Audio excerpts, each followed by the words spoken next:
ఈ హాఫ్ డ్రమ్లో ఉన్నది 365 డేస్ వచ్చే చిక్కుడు.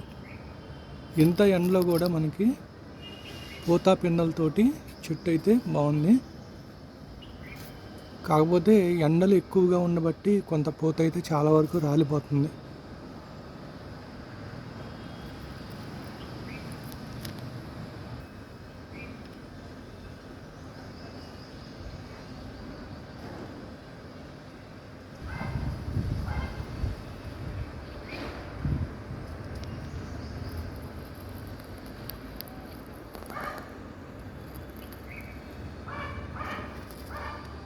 సో ఇదండి, ఎండ ఎక్కువగా ఉంది కాబట్టి పూత అయితే రాలుతుంది.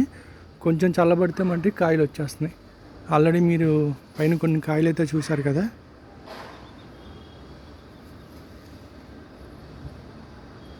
365 డేస్ వచ్చే చిక్కుడు ఇది.